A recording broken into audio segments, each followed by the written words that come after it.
Hi, I'm Janet Kurtz, editor of Nfocus.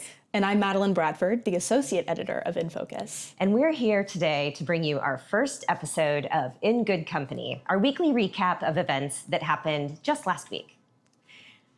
So the season has started. Yes, it has.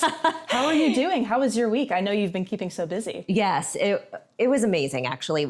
It was so much fun, and it was great to see everybody again. And I think that's the spirit that a lot of people have when they first get into this. You know, everybody's so excited to see each other and support these wonderful causes. So it was a really fun energy. Everybody's had their summer break, and now they're ready and back to everything that they're doing. Yeah. So it was great. Have you been able to rest up before the busy season started? Oh, yes, absolutely. Yeah. Did some fun travel. How about you?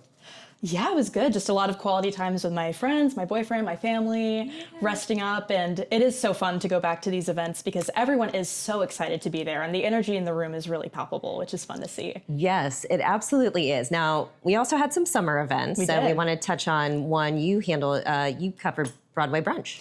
I did. Yeah. It was the diamond anniversary of the Nashville Rep, which was wonderful. And it was also the 10th annual Broadway Brunch, which I know you've co-chaired in the past. Yes, that's right. I did. I co-chaired a few years ago, and they honored all the past co-chairs, so that was a lot of fun. That's wonderful.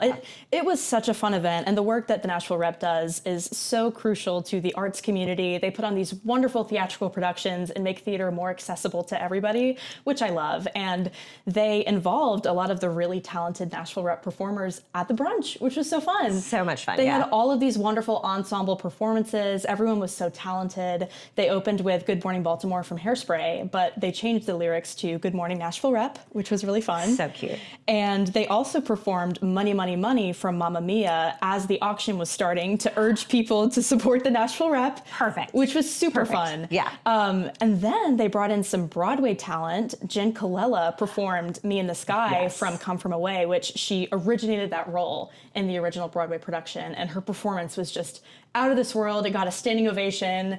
Everyone was super excited to have her there. I love that. I did have to fangirl just a little bit because I do think she is phenomenally talented.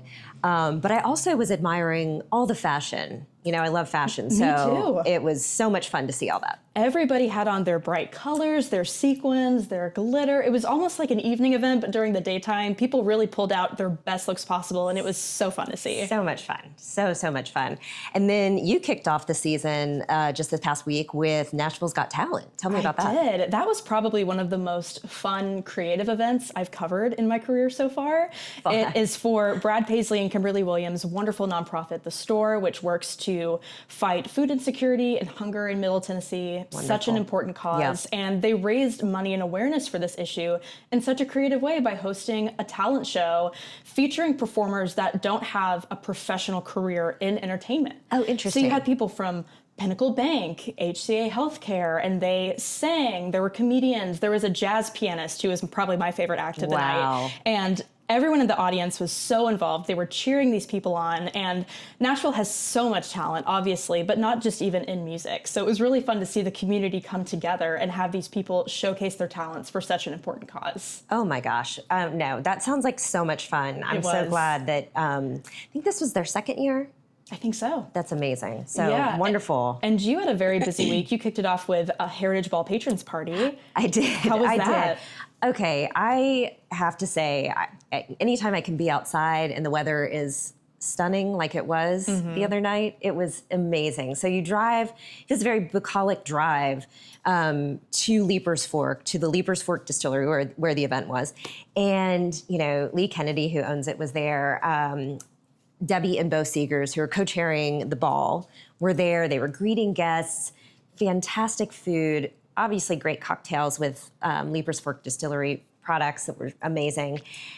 And then everybody was there celebrating preservation and conservation. And, you know, people moved to Williamson County because they love the green spaces and the history.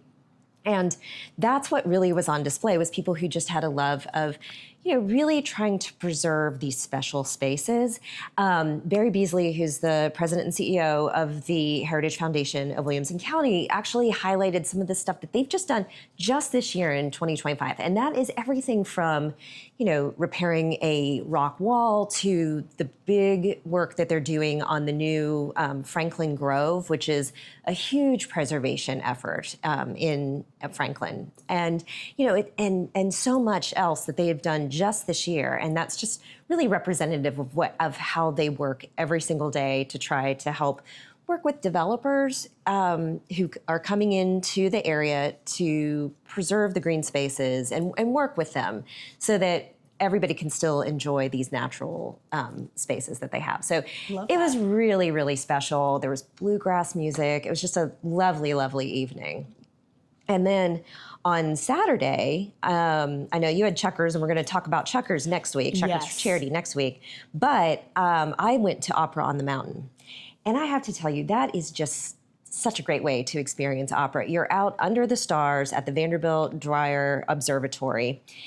And, John Humes really has such a talent for bringing opera and making it approachable for people who may not be as familiar with the art, and then mixes in Broadway tunes. So, if you're there and you are hearing some arias that perhaps you've heard before, maybe, and he kind of mentioned that too. Maybe you've heard this in an airline commercial. You might know this one. But then he also has Suddenly Seymour from Little Shop of Horrors, which is a great way to mix that. And everybody brings their picnic baskets and their bottles of wine. And it's just a lovely, lovely way to sit under the stars and experience opera. So, it really was a wonderful evening. Now, you made a stop this week for an upcoming event. Tell us about that. Yes. So I went on site to Oz Arts Nashville, and we're going to take our viewers there to witness a VIP tasting like you'll experience at the Beyond Bourbon event, which is super fun. We are here on site at Oz Arts Nashville. Tim, could you start by telling us a little bit about the history and legacy behind Beyond Bourbon, which is coming up? Well, thank you. Beyond Bourbon, we're entering our 10th year of doing the charity fundraiser for Oz Arts Nashville, and it's loosely modeled after a lot of cigar events that I used to do with Cigar Aficionado, where you would have like tasting tables for cigars, although in this case, it's tasting tables around the finest bourbons and whiskeys. It's basically a big party that is a fundraiser, but it's one that's meant for people to let loose, have fun, taste a lot of different things, all to support the charity of Oz Arts Nashville, which is a nonprofit in town. Now, Maddie, would you like us to walk through some of these amazing whiskeys? Absolutely. No, we are so excited to be a part of the event. And so to give y'all a little sneak peek is going to be a blast. This is our small batch. That is sort of an industry term for our stock standard, our number one, our gold pony. This is what you want every day, whether you are a sipper, whether you like it neat, whether you like it like me, a little bit of ice and old fashioned, in a cocktail. This is sort of your go-to. And what we like to do when we start, y'all are pros, you're doing it, you kind of give it the nose first, right? That's a lot of the majority of where our taste comes from is our olfactory senses. So you get all those good, toasty, sweet, right? The like caramel, butterscotch, all those nice oaky bourbon flavors. So good. And kind of start with those on the nose. And then when you do get it on the palate, if you're used to tasting wine, just tone it down about 5 notches. That's what I tell people. Just with the alcohol increase, what you want is a few drops to just sort of work their way around your palate. These next two are gonna be single barrels, which is exactly what the name connotes. It is one barrel that we have selected to release at a time to kind of represent the top tier of what we do. This is 115 proof. Our small batch is 91. So it is quite a jump.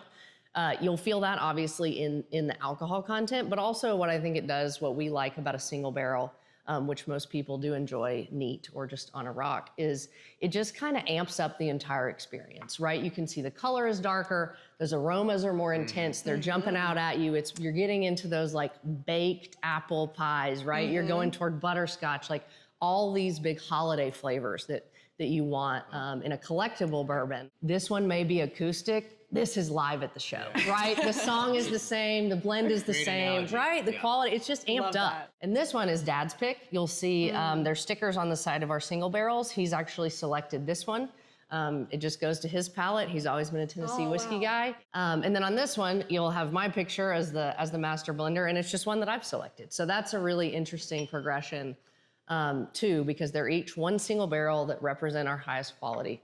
The mash bills are the same. You'll get similar aromatics. I like a little bit more of an oaky flavor. I like sort of some of those savory, spicy notes you get a little bit more of. Talk about cigars, like a little bit of the leather tobacco vibe. Right. But you're still gonna get all those sweet, brown, sugary, quintessential bourbon flavors. Well, we are so excited to attend Beyond Bourbon. I'll be covering it, and I'll be sure to give my readers all of the behind-the-scenes info. And thank you so much for your time. Thank you. Thank you, Madeleine. Well, that seemed like a lot of fun. It was. So glad that you did that. Join us next week when we talk about Chuckers for Charities, we have already mentioned. We have our Chic Awareness event, which you may have seen our video with Marcy Huff, who's the founder of the organization. We're gonna actually take you inside the event next week. We also go to the first time ever in Nashville American Brain Foundation Gala. And we're really excited about that because we'll have our first ever interview with Adam Sansaderi and his twin brother Sean, who are co-chairing the event together. So be sure to follow our socials. Definitely subscribe to our YouTube channel. This is Janet and Madeleine, and with you, our Nfocus friends, we are in good company. Cheers. Cheers.